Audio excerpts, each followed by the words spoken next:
Diving into English. Irregular Adjectives Unveiled. Hello, language enthusiasts. Welcome to another exciting video in our Grammar Fundamentals series. Today, we're going to tackle a very interesting topic: irregular adjectives. These unique adjectives don't follow the usual rules for forming comparative and superlative degrees. Let's dive in and discover more about them. Irregular adjectives are adjectives that do not follow the usual or est ending or more or most prefix rule for forming their comparative and superlative forms. They have unique forms which we need to learn individually. Let's take an example. Good is an irregular adjective. Its comparative form is not gooder or more good, but better.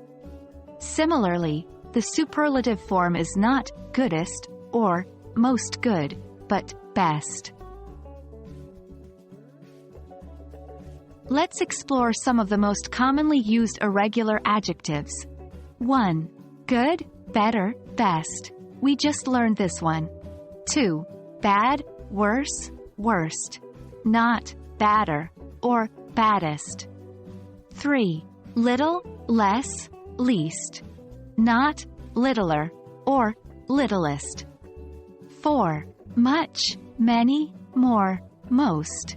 This one might sound familiar. 5.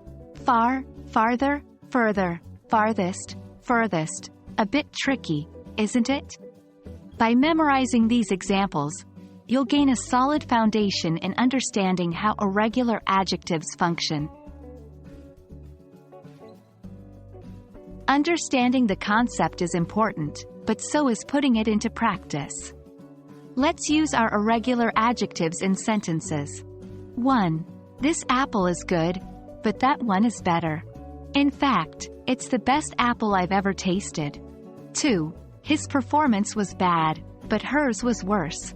In fact, it was the worst performance of the evening.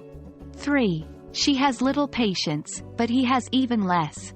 In fact, he has the least patience of anyone I know. Don't they make a lot more sense now?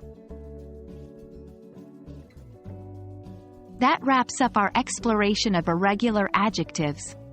Remember, practice is key when it comes to mastering these special adjectives. Try using them in your daily conversations and writing. We hope this video has shed some light on this fascinating area of English grammar. Keep practicing, and you'll be an adjective expert in no time.